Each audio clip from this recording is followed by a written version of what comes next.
Hey everybody, welcome back to Airsoftology Mondays, the Q&A show that answers your questions, helps you in a pinch, and also hopefully this week gets the focus right. That's right, last week if you guys were watching, autofocus went a little squirrely.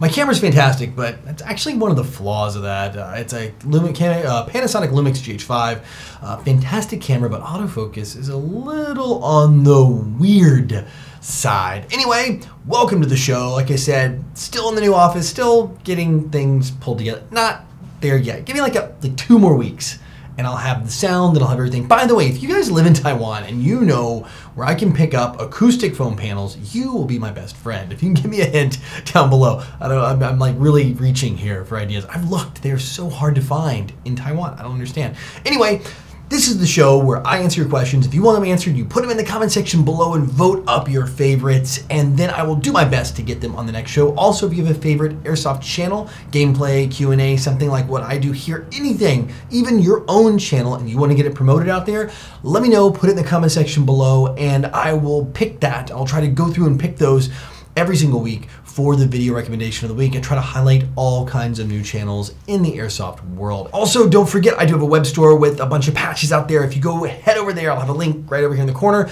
Also down in the description, it goes to support the show. Plus you get some really cool, unique, only available here, custom morale patches. If you guys want to fill up that empty Velcro space, I've got you all covered. Anyway, enough of all of that. Let's dive on into what you're really here for, and that is your questions answered in the Tipman mail call. Scambo writes, hey Airsoftology, what do you think is the future with airsoft technology, especially with the development, production of the open bolt AEG DAS GBLS? That is a lot of letters, a lot of acronyms, a lot of letters. Anyway, the future of airsoft. I've answered this one a few months ago, maybe like 3 or 4 months ago. I did tackle a question like this, and I'll kind of give you my take.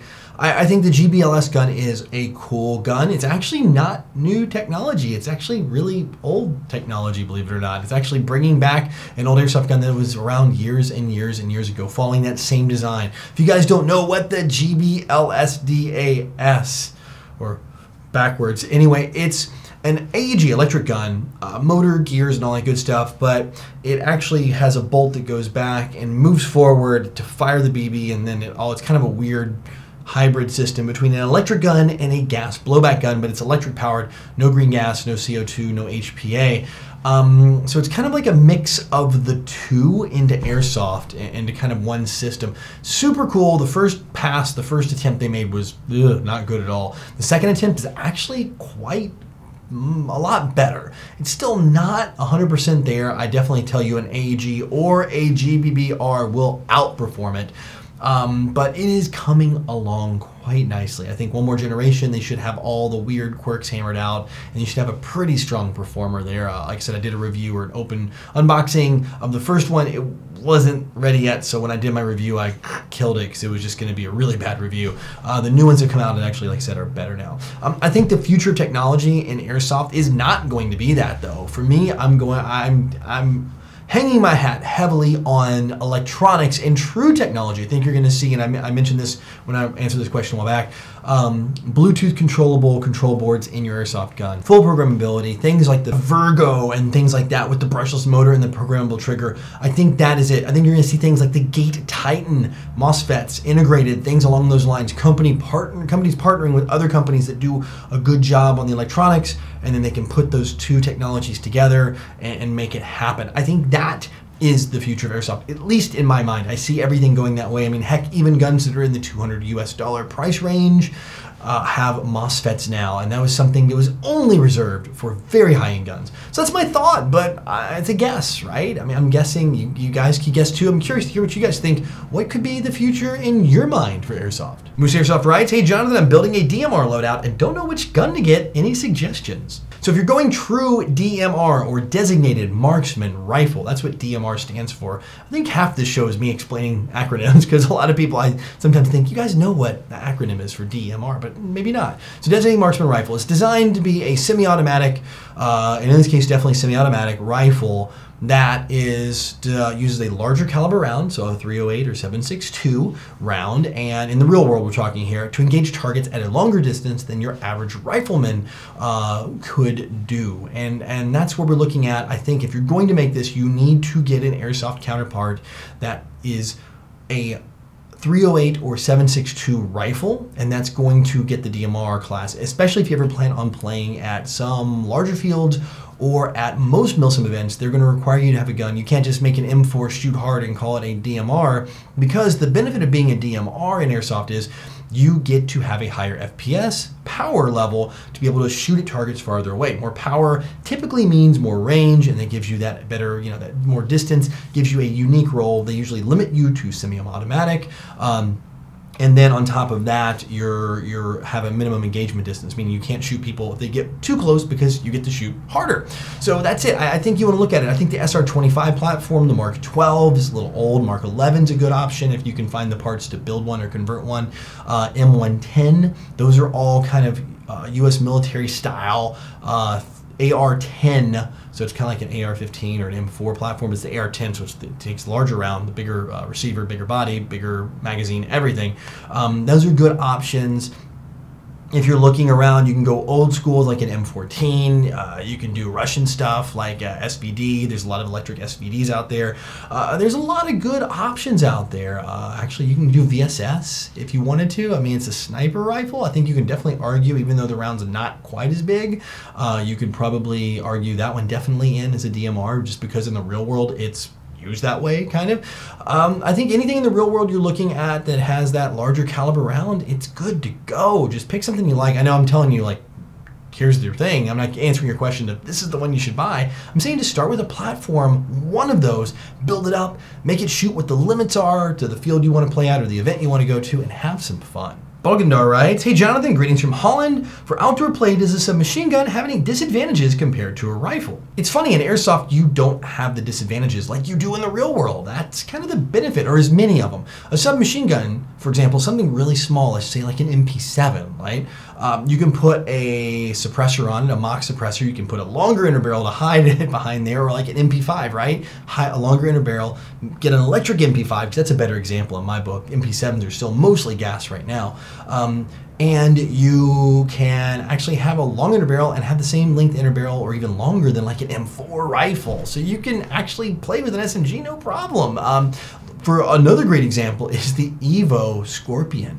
Oh my gosh, that little bitty barrel shoots so accurate and so far. I think the only limitation is magazine capacity. Really, you're dealing with a little less, but even with some high caps, for example, the Evo, they have these massive, massive high cap magazines you can run in it too. So really, you can run an SMG, have all the benefits of something light, small, easy to maneuver around corners, but still have that accuracy at range. So Airsoft is a little unique in that way, that you can definitely have a submachine gun and not have the traditional disadvantages like in the real world, where the bullet doesn't have the stopping power, it doesn't have the distance in the range or the accuracy at range that you would. Now, with a shorter inner barrel, you might have some accuracy at range. You might be able to get your BB to your target. It might be a little off target, more than an airsoft gun that might have a longer inner barrel in it. But short of that, there's not too many.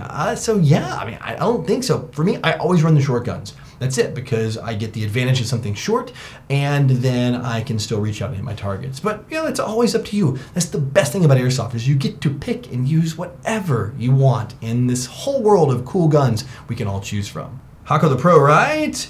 Question, do you think getting into Airsoft filming can ruin the fun of it? Maybe. It actually possibly could. It depends on your concept of fun. I still love making Airsoft videos, but I don't do a lot of gameplay videos. And you guys ask me for that, Jonathan, why don't you? Why don't you? Well, one, I spend a lot of time filming here and don't get to play as much anymore. But when I do play, I like to go play for fun. Now, if you want to go play and you want to film in that way, not actually make a video like I do with product reviews and things like that, then It could if you're looking to make this your full-time job. It becomes a job, and yes, in my opinion, anything, as much as you might enjoy it, I love doing what I do now, it does make it a job. So you have to like, oh, can I get the shot? Can I do this? Can I do that? I think if you talk to any professional YouTuber, like you look at like a Novrich or Jet or anyone like that who's producing video content as their full-time job, they treat it like a business.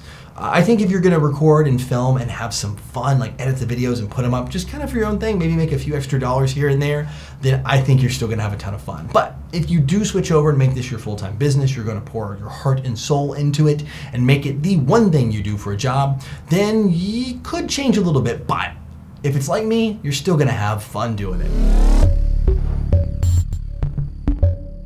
All right, that's it for this week's questions, which means it is time for the Code Red Headsets video recommendation of the week. I wonder how many times I've said that. That is a lot. Anyway, this one comes from somebody I haven't plugged in I don't know how long, or maybe ever. I think I did him before, and he's like a friend of mine. This is crazy. Frog Airsoft. He's based in Florida, and he puts out content, actually a lot of content, has a pretty solid subscriber base. He's like in the 3,000s, so for an Airsoft channel, he's definitely not new and fresh. He actually has some foundation there. He does some kind of, mostly gameplay pretty much, and he has some kind of product stuff and some vlogging here of lately as he travels around for events and things like that. Like I said, I've known him for many years now, and I feel kind of embarrassed I haven't given him a shout out here on the channel to give him some love and a plug. This video here is the compound. It comes from American Milsim's Operation Copperhead. Actually, I loved this game so much, so I wanted to kind of dig back deep into his catalog and show you guys this, because Copperhead was one of my favorite games, and this is the very first Operation Copperhead from a few years back, but he has a lot of newer stuff too, but this is just the one I was picking out here, so you can have a good idea of kind of some gameplay and stuff on his channel. It's also one of the more popular videos, a little more higher view count. But yeah, if you guys want to, again, broaden your subscriber bar over there on the side and add some more Airsoft channels and get some more diverse content and help support more Airsofters like me and you and everybody, and of course the Frog Airsoft, putting everything together, my buddy Jay, is his name, definitely go over there, watch it. If you like what you see, mash the sub button and tell him I sent you. All right, that's it for this week. Again, if you guys want to get your channel, or you know a channel, or your question on, put it in the comment section, vote up your favorites. Also last week, sorry about the focus issue. That was just in and out. Like I said, I'm still getting this camera thing worked out in this new office, and it was grabbing focus back here on the thing, and I've made some changes. Should be good. Hopefully no focus problem this time. But anyway, guys and gals, until next week, go out, play some Airsoft, have some fun, but no matter what you do, call your freaking hits.